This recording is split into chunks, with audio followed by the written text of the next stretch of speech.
You may find yourself living in a teardrop trailer, and you may find yourself in another part of the world, and you may ask yourself, well, how did I get I'm here? still kind of processing this whole spiral thing and synchronicity. So while I do these, I want to keep you informed on where I'm at right now, and then keep telling the story, of how I got here. So the last of the story, what I explained in detail was when I, spent the night with my friend, and it was like kind of serendipitous that like we were both in our hometown, and he made me feel like I was worth having a happy life. And like I said, I went home and filed the divorce papers that day, and right after that I went to my favorite place, one of my favorite places in the whole wide world. It's a waterfall. I have this running water thing, the waterfall, it's like cleansing and washing away. And so I went to the waterfall with my dogs. Jaya and Tozy were with me, and I just kind of spent the day just letting it wash all of that away, all of that depression, all of that unknown, all of that, just the feeling of, someone having an affair like that, and everything that I had went through. I just wanted to start over, and I was washing away, clean slate, right?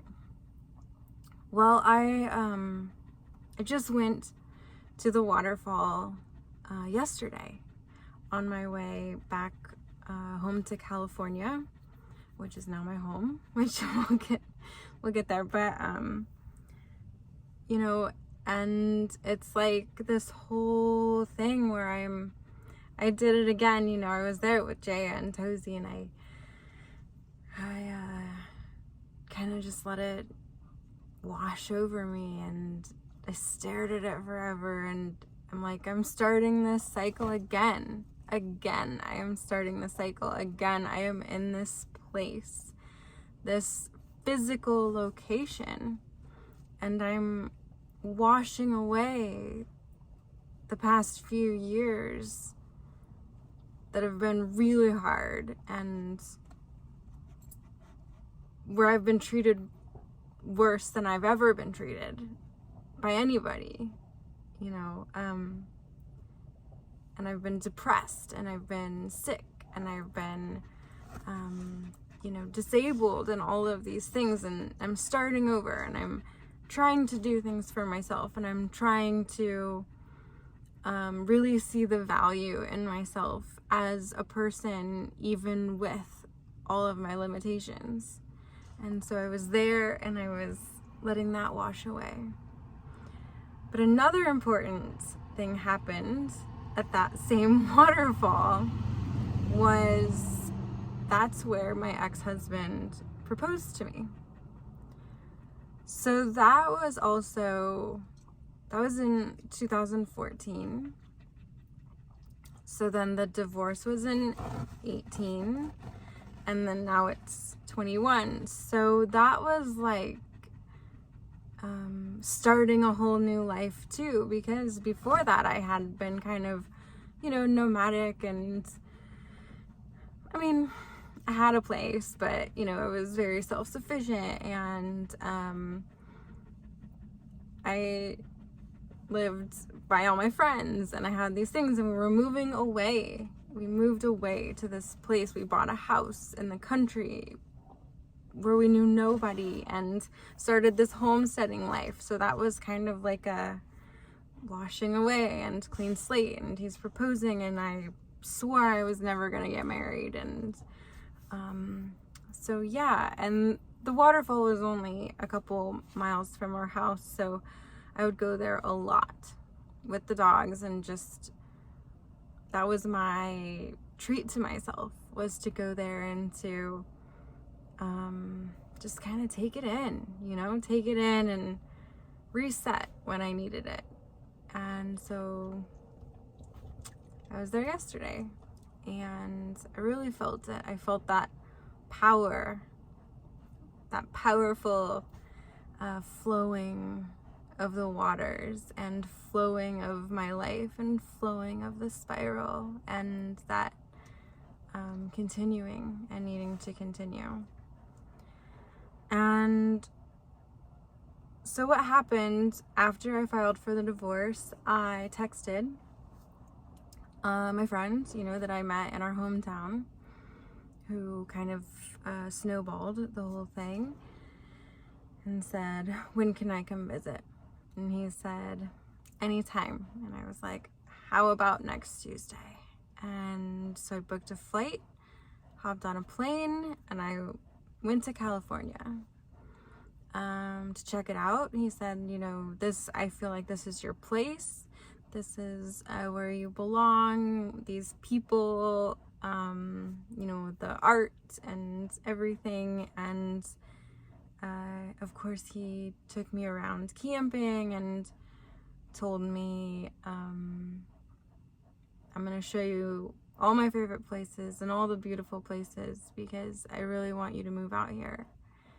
And so we did, and we went to this chapel kind of thing, and you could write in this book, and I wrote in it a little poem about synchronicity and the serendipity, like, of how we reconnected, and how he was helping me feel like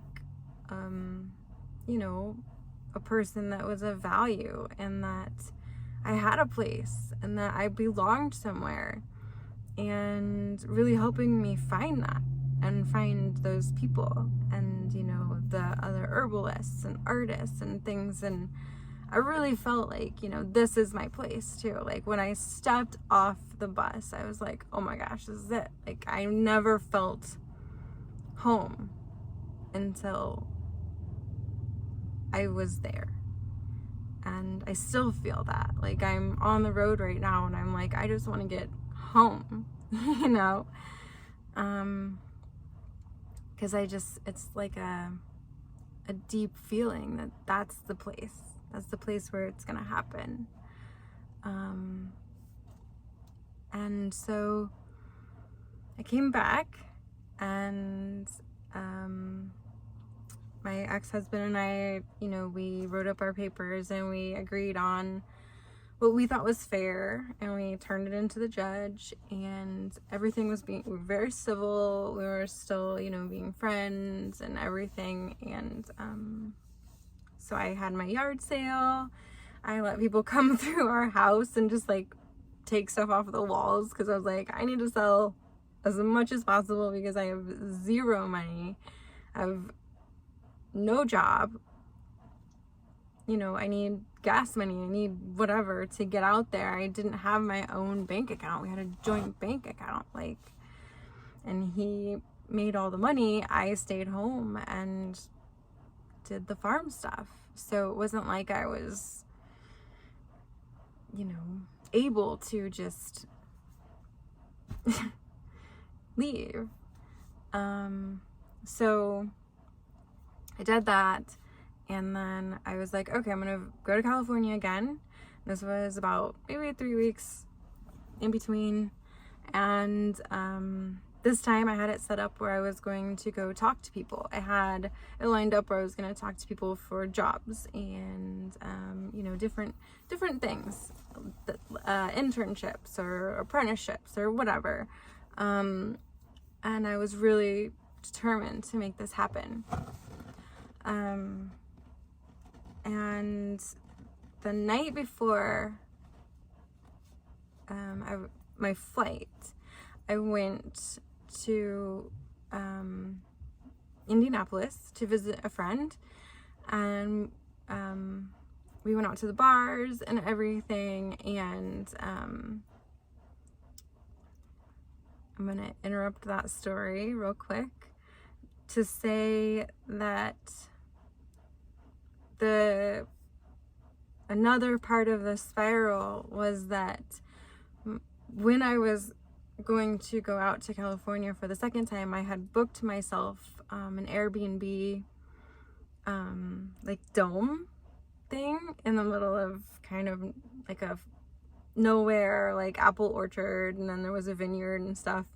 But I was like, I'm going to write this book of my life story. That's what I'm going to do while I'm in this dome by myself. I need to get it done, you know, because I felt like it was serendipitous that I was going out there to see the person that I was with when I had started the book 10 years earlier. And I started writing it when him and I were together, and we took a motorcycle trip. I was on the back of his motorcycle from Illinois to Colorado, where he dropped me, and then he went to Alaska with a friend. And so while I'm in Colorado, I'm couch surfing and kind of living the homeless life. And that's a whole fun story. But, you know, someone told me that I should write a book because I was happy and I had like absolutely nothing to my name. And so I did. I didn't have anything to do, you know. So I went and I sat down on this bench by my favorite bookstore, and I started writing the book. And then I never finished it because it was so hard, even at that time, 10 years ago in 2018, 10 years prior to that, to relive the situations that I had been through, that it was like, if I wrote them, you know, they became real again, and they caused that like panic and anxiety and that like PTSD and all of these things to come back. So it was something that I knew I had to do, but I hadn't been able to do it. And so I'll tell that story too, but this is how I'm doing that. And it just felt like, okay, I'm going to California, I'm going to be with that person that I started it with, and I'm going to end it, right? I'm going to end it. I'm going to go to this dome and I'm going to finish the book. Well, some things happened that night that I went to the bar with my friend before my flight, and I was not able to finish the book.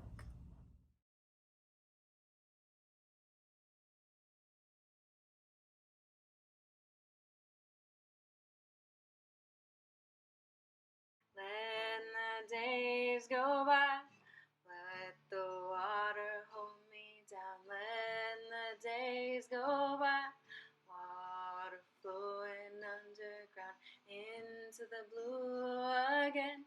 After the money's gone, once in a lifetime, water flowing underground.